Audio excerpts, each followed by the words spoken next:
Obrigado, presidente. Cumprimento Vossa Excelência, ministro Cristiano Zanin, cumprimento a ministra Carmen, nossa decana da turma, ministro Luiz Fux, ministro Flávio Dino, procurador-geral da República, professor Paulo Gone Branco. Cumprimento também, já parabenizando pelas sustentações orais, os eminentes advogados presentes, doutor César Bittencourt, doutora Vânia Bittencourt, doutor Jair Alves Pereira, doutor Paulo Sintra Pinto, doutor Demóstenes Xavier Torres, doutor Elmar Novak, doutor Matheus Milanês, doutor Celso Sanches Vilardi, doutor Paulo Amador Cunha Bueno, doutor Andreu Fernandes Farias e doutor José Luiz Mendes de Oliveira Lima. Presidente, aqui, como Vossa Excelência já antecipou, trata-se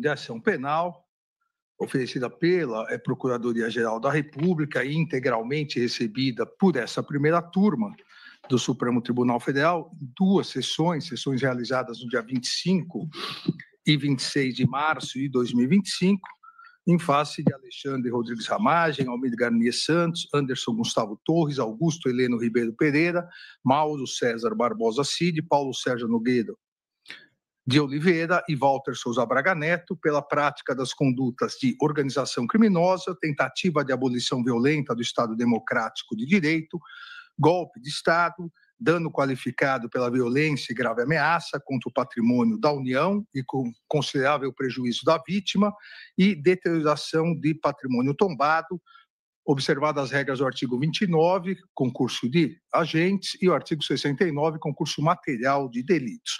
Em relação a Jair Messias Bolsonaro, pelas mesmas infrações já descritas e também imputação específica de liderar a organização criminosa. A denúncia foi recebida por unanimidade. Em relação ao réu Alexandre Rodrigues Ramagem, em virtude da Resolução 18/2025 da Câmara dos Deputados, essa primeira turma suspendeu os crimes praticados, ou as imputações dos crimes praticados, após a diplomação nos termos do artigo 53, parágrafo 3º da Constituição, vale dizer, em relação ao dano qualificado e à deterioração do patrimônio tombado. Presidente, conforme disse a Vossa Excelência e aos eminentes colegas, iniciarei com análise das preliminares e, na sequência, já com voto de mérito, conforme Vossa Excelência já disse. Em relação à análise das preliminares, eu estou dividindo, até para ganharmos em eficiência e celeridade, em relação às que já foram decididas pela Corte, e não há nenhum fato, e não houve nenhum fato superveniente que pudesse alterar o posicionamento, e, de outra parte, aquelas preliminares alegadas durante a instrução processual penal. Então, essas eu farei uma referência mais detalhada. Obviamente, durante a sequência do julgamento e os debates, se houver necessidade, voltarei à fundamentação mais detalhada. A primeira preliminar, a preliminar de sustação da ação penal em relação ao crime de organização criminosa, que foi reiterada pela defesa de Alexandre Ramagem. Essa preliminar já foi rejeitada por unanimidade no julgamento da questão de ordem nessa ação penal 2668, tendo por fundamento, como sabemos, a inaplicabilidade do artigo 53, parágrafo 3º da Constituição Federal aos crimes praticados antes da diplomação, até porque toda a denúncia recebida narra os atos executórios referentes tanto à abolição do Estado Democrático de Direito quanto ao crime de golpe de Estado, todo o iter criminis e a execução e consumação pré-diplomação. Então, exatamente por isso, nós já, como disse por unanimidade, indeferimos e mantenho o indeferimento. Da mesma forma, as preliminares de existência de document dump, nulidade do processo pela instauração do inquérito 4874, cerceamento de defesa em virtude do overcharging, inépcia da inicial e ausência de justa causa também já foram analisadas e afastadas igualmente por unanimidade por essa corte no momento do recebimento da denúncia, e não houve nenhum fato superveniente que pudesse trazer a juízo uma nova análise e interpretação. Senhor presidente, só apenas pela ordem, por favor. Vossa Excelência está votando as preliminares, eu vou me reservar o direito de voltar a elas na oportunidade em que eu vou votar. Porque desde o recebimento da denúncia, por uma questão de coerência, eu sempre ressalvei ter vencido nessas posições. Sorte que eu vou voltar a essa, muito embora, assim como Vossa Excelência votando direto, eu também vou votar direto, mas vou abordar também as questões preliminares. Obrigado, presidente. Não, obrigado, ministro Fux. Só constatando, todas essas preliminares até agora que eu me referi, todas foram votadas por unanimidade, inclusive com o voto de Vossa Excelência. Essa que me referi, me referir... No recebimento da denúncia. No recebimento da denúncia, exato. Estamos em julgamento. A preliminar de incompetência do Supremo Tribunal Federal e, subsidiariamente, incompetência da primeira turma para processamento e julgamento, também foi afastada no momento do recebimento da denúncia por maioria de votos. Essa por maioria de votos, vencido o eminente ministro Luiz Fux, que entendia que deveria ser competência do plenário do Supremo Tribunal Federal. Em relação, e a partir de agora, analiso as preliminares, uma reiterada, mas com outros argumentos, e outras preliminares surgidas no decorrer da instrução processual penal. Em relação à reiteração do pedido de nulidade da colaboração premiada, eu ressalto que a sua regularidade e voluntariedade foi amplamente debatida na sessão de recebimento da denúncia, assim como a ausência de qualquer participação indevida do relator no acordo de colaboração. Ressalto ainda que a própria defesa do réu colaborador, em sustentação oral provida pelo doutor Jair, aqui presente, reafirmou a total voluntariedade e regularidade da colaboração premiada e afastou qualquer indício de coação. Até porque, todos devemos nos recordar, todos os depoimentos, sejam policiais, sejam judiciais, todos foram gravados em áudio e vídeo. Resta, portanto, analisar as novas alegações das defesas em relação a violações às cláusulas de acordo e a alegação de falta de concordância da Procuradoria-Geral da República com a delação premiada. Ambas nulidades que, desde já, também afasto por inexistentes. Na ADI 5508, o plenário do Supremo Tribunal Federal, em 20 de junho de 2018, ou seja, há mais de 7 anos, pacificou essa questão, definindo que a colaboração premiada não é privativa do Ministério Público.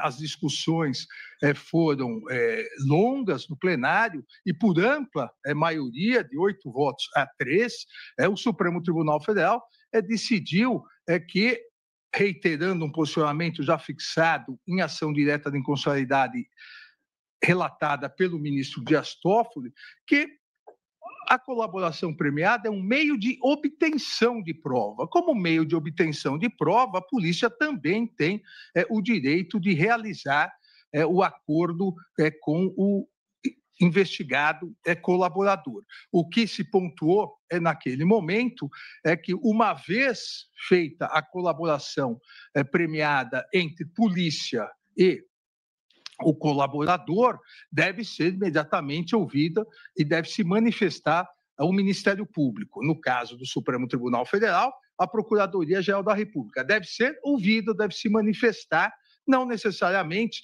disse o Supremo Tribunal Federal, deve concordar, porque compete ao Supremo Tribunal Federal a homologação ou não da colaboração. Na presente hipótese, em verdade, também essa alegação nem carece de maiores análises, porque a Procuradoria-Geral da República, num primeiro momento, foi contrário ao acordo de colaboração premiada, inclusive instaurando um procedimento administrativo para análise dessa colaboração, que foi juntado aos autos, e esse procedimento depois foi arquivado e a Procuradoria-Geral da República alterou seu posicionamento, concordou com a colaboração, inclusive utilizando-a no oferecimento da denúncia, na instrução processual penal e também nas alegações finais. Então, não há, seja pela concordância posterior da Procuradoria-Geral da República, seja pelo decidido no plenário do Supremo Tribunal Federal na ação direta 5508, não há nenhum vício no acordo ser realizado pela polícia e o colaborador. E, obviamente, depois homologado pelo Poder Judiciário e o titular da ação penal, no momento do oferecimento da denúncia, aí sim, seja esse meio de prova, sejam outras provas ou outros meios de prova, o titular da ação penal é que decidirá se irá ou não utilizá-la. E, no caso presente, houve essa utilização. Da mesma maneira, não deve prosperar a alegação de violação das cláusulas do acordo, inexistindo qualquer nulidade. As defesas, inicialmente, é importante pontuar, insistem, eu diria, que confundem os 8 primeiros depoimentos dados sucessivamente em 28 de agosto de 2023 com 8 delações contraditórias. Isso foi reiteradamente dito aqui, como se fosse uma verdade. Isso, com todo respeito, beira a litigância de má-fé. Isso beira a litigância de má-fé, dizer que os 8 primeiros depoimentos foram 8 delações contraditórias. Ou beira total desconhecimento dos autos, não leram os autos, ou beira litigância de má-fé. Porque basta a leitura da colaboração premiada para verificar que, por uma estratégia de investigação, essa estratégia pode ser mais correta ou menos correta, mas por uma estratégia de investigação, a Polícia Federal resolveu, ao invés de um grande depoimento único no dia 28 de agosto de 2023, resolveu fracioná-lo em 8 depoimentos, porque eram 8 fatos diversos. Quero aqui recordar, para aqueles que leram efetivamente os autos, que uns falavam sobre joias, e vários sobre joias, porque eram momentos diversos as joias, outros falavam sobre vacinação, sobre falsificação de vacina, outros falavam sobre tentativa de golpe, ou seja, são 8 depoimentos que poderiam tranquilamente estar num único mega depoimento, com capítulos, mas são 8 depoimentos sobre fatos diversos, não são contraditórios e muito menos a alegação de que são 8 delações. Basta, volto a dizer, conferir os autos para verificar que os depoimentos foram sequenciais e todos no mesmo dia 28 de agosto de 2023. Também os depoimentos posteriores dados, e foi dito da tribuna, inclusive indagado, os depoimentos sempre foram por determinação da Polícia Federal, que intimou o hoje réu colaborador para prestar novos esclarecimentos sobre novos fatos que vinham surgindo. Ou seja, os depoimentos posteriores foram regulares, necessários, segundo a Polícia Federal, para aprofundar investigações. E insisto novamente, a mera leitura dos termos demonstra a inexistência de qualquer contradição. Eventuais omissões dolosas, e essa é outra alegação feita pelas defesas, eventuais omissões dolosas de informações que seriam necessárias, seja para a investigação da Polícia Federal, seja para a instrução processual, como inclusive a omissão que foi sanada na audiência judicial de 21 de novembro de 2024, eventuais omissões dolosas não acarretam a nulidade da delação, não acarretam a nulidade das informações prestadas anteriormente, mas sim exigem uma necessária análise posterior sobre a total ou parcial efetividade e, consequentemente, sobre a total ou parcial modulação ou não dos benefícios pactuados, como bem salientou o eminente Procurador-Geral da República em suas alegações finais. Então, não há nem 8, nem 9, nem 14 delações, repito, isso beira a litigância de má-fé. O que há foram depoimentos, 8 depoimentos sobre fatos diversos em uma mesma delação, até porque, como vamos verificar ao longo das sessões, ao longo do julgamento, são inúmeros fatos, posteriormente, complementações nos depoimentos e, repito, omissões, uma sanada e eventuais omissões existentes, elas não acarretam de forma alguma nulidade no que já foi produzido. O que podem acarretar é diminuição ou afastamento de benefícios. Ainda há a questão do vazamento de áudios publicados pela revista Veja e o suposto uso do perfil @Gabriela702 na plataforma Instagram, que não afetam absolutamente nada as informações fornecidas pelo réu colaborador, nem tampouco acarretaram qualquer prejuízo às defesas.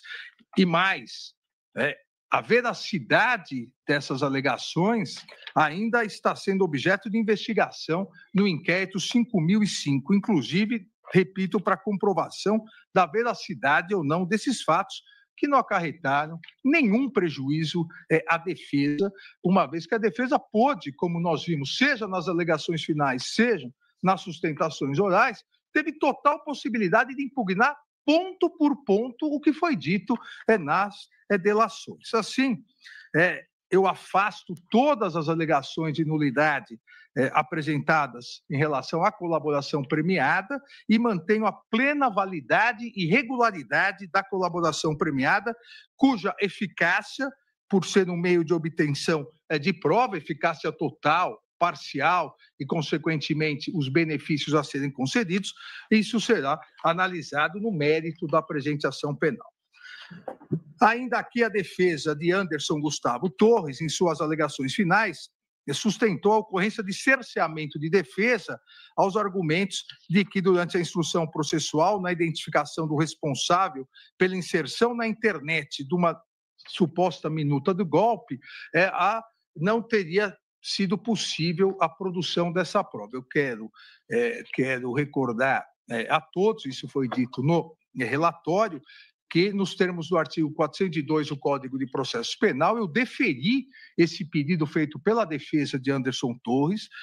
A Google foi oficiada e disse que não tinha condições técnicas de informar quem teria, eventualmente, inserido na internet essa suposta minuta do golpe. E a própria defesa de Anderson Torres, e eu não vejo aqui, mas o doutor Elmar Novak, a própria defesa de Anderson Torres, na sustentação oral, disse que destacou que não insistiu mais na pertinência da diligência em razão da falta de relevância probatória. Foi indagado pelo ministro Flávio Dino, doutor, me perdoe, como acabou a novela com o Conjur? E o próprio advogado disse, nós insistimos, e aí se chegou à conclusão que não era importante saber quem postou. Então, afasto também essa nulidade, assim como afasto a nulidade, a ocorrência de cerceamento de defesa em razão do indeferimento de diligências junto à empresa Meta.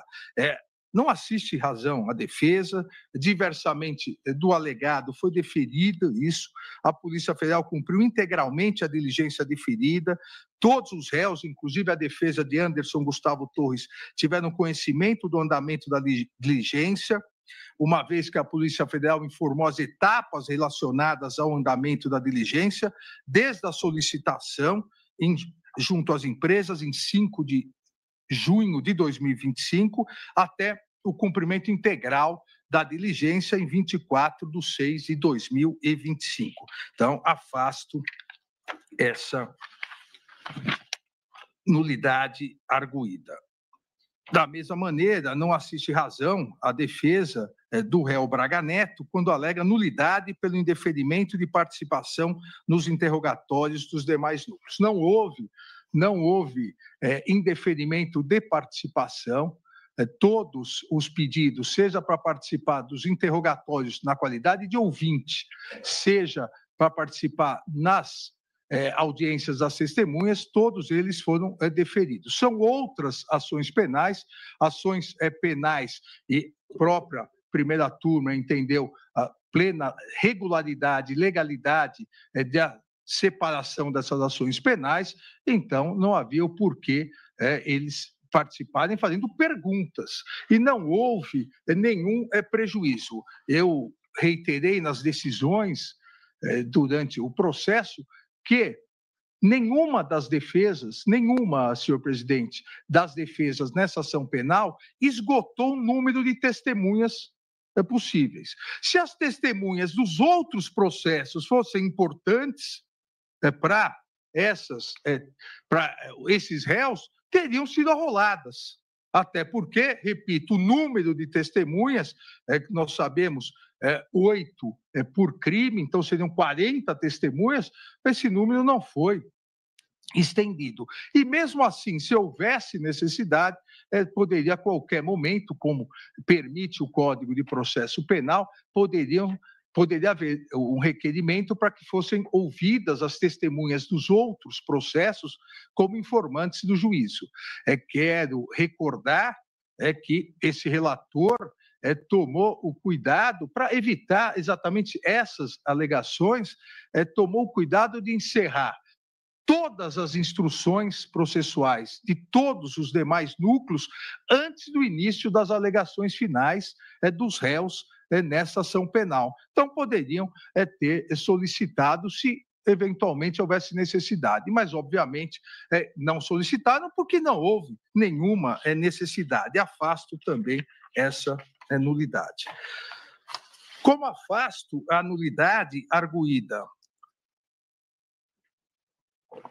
Como afasto a nulidade arguída pela defesa de Augusto Heleno Ribeiro Pereira de violação ao sistema acusatório. O ministro Flávio, o sistema acusatório no Brasil foi transformado num guarda-chuva para todas as alegações.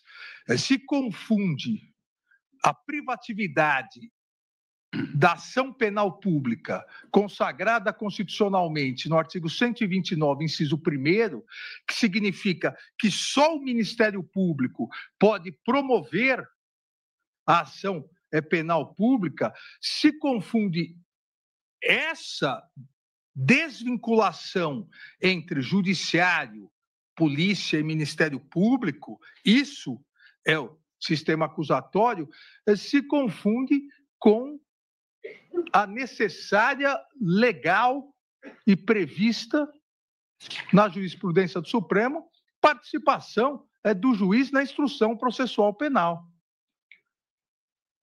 O juiz, ele não só pode, como deve fazer perguntas, principalmente nos interrogatórios.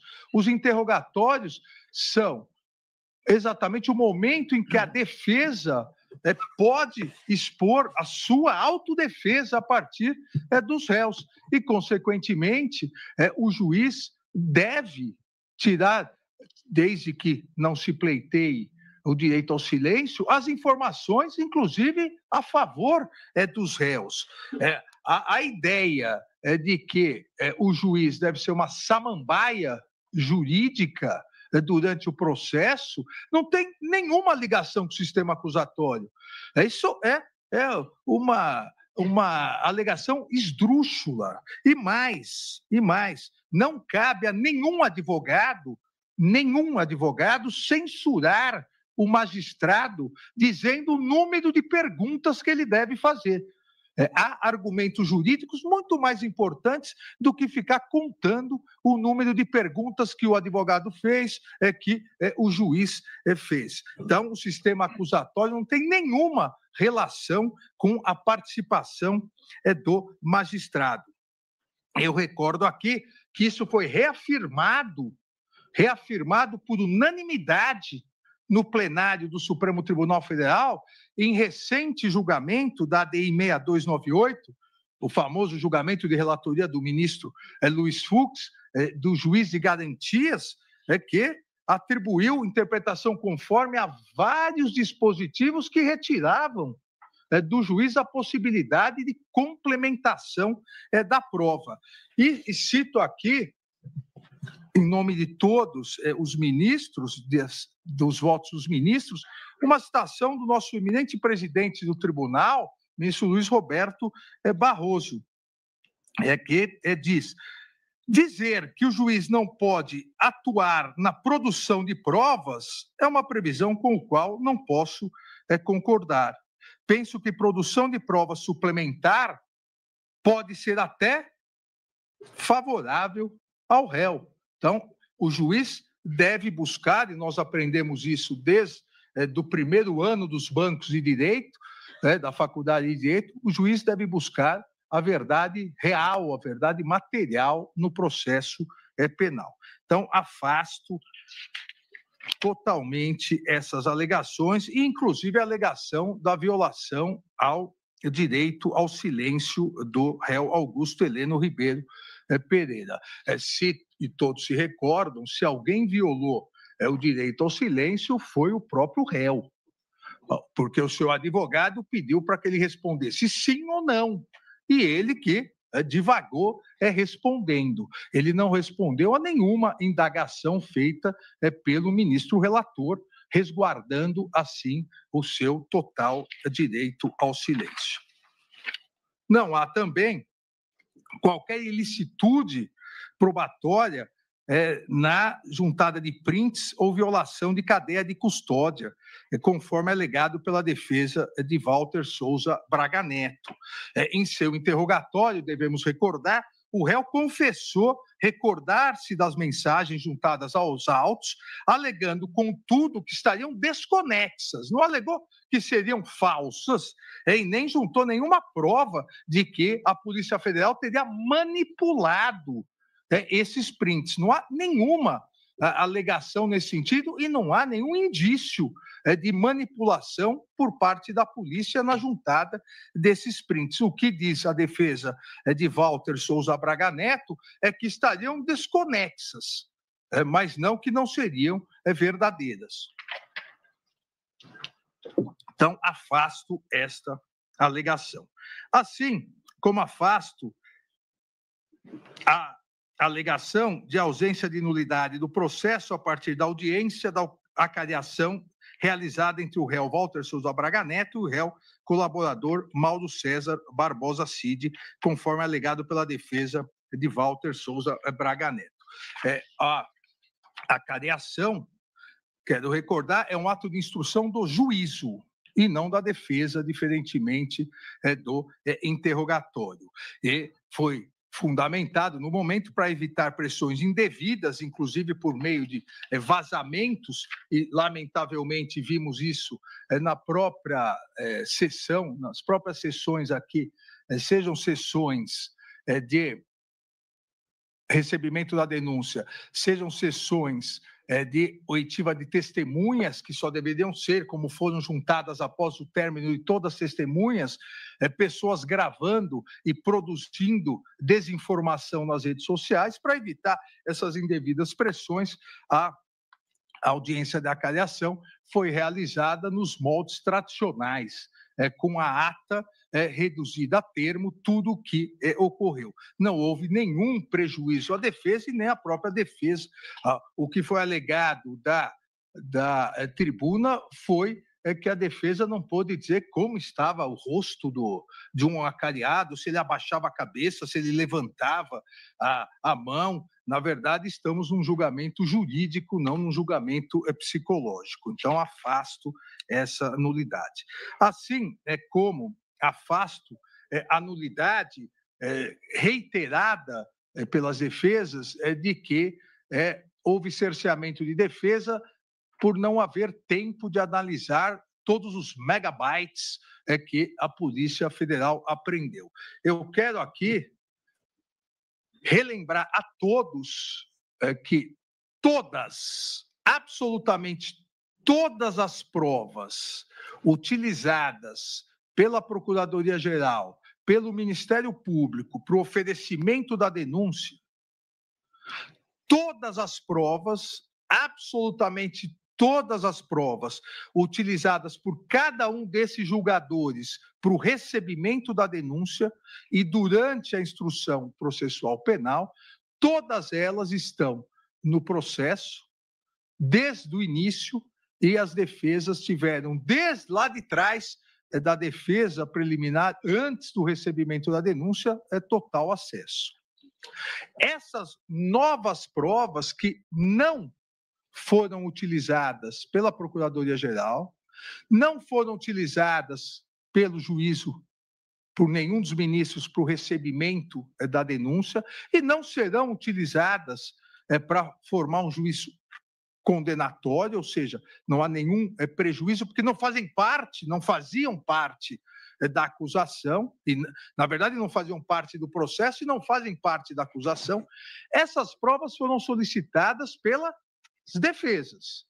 Houve o deferimento, a Polícia Federal forneceu, e todos os dias as defesas, ou a maioria delas, as defesas reclamavam de não ter tempo hábil.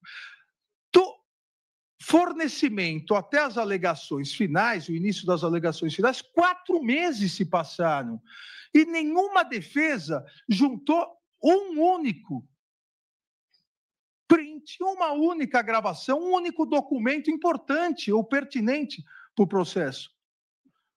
São 8 equipes de advogados, 8 defesas, que quase 4 meses ficaram com todas essas provas que elas mesmas, defesas, pediram, e não foi juntado nada de pertinente. Ou seja, demonstrando total ausência de prejuízo na juntada de provas que, repito, a acusação não se utilizou, a acusação não imputou nenhum fato com base nessas supostas provas e nem o Supremo Tribunal Federal está analisando para eventual absolvição ou condenação. Não houve, após 4 meses, na verdade, agora são 5 meses já, não houve, por parte da defesa, nenhum juntado. Eu li, ministro Flávio, aos 3, 4 dias, uma das defesas alegando cerceamento porque para poder ter acesso a tudo isso, gastou R$25 mil. Veja, a defesa que pediu foi a defesa que pediu e podia ter solicitado justiça gratuita, se houvesse necessidade. Mas isso mesmo mostra que tiveram total acesso ao que pediram e nada de importante ou pertinente foi juntado. Então, também afasto essas alegações. Assim, presidente, afasto todas as preliminares apontadas pelas defesas e vamos seguir no julgamento do mérito.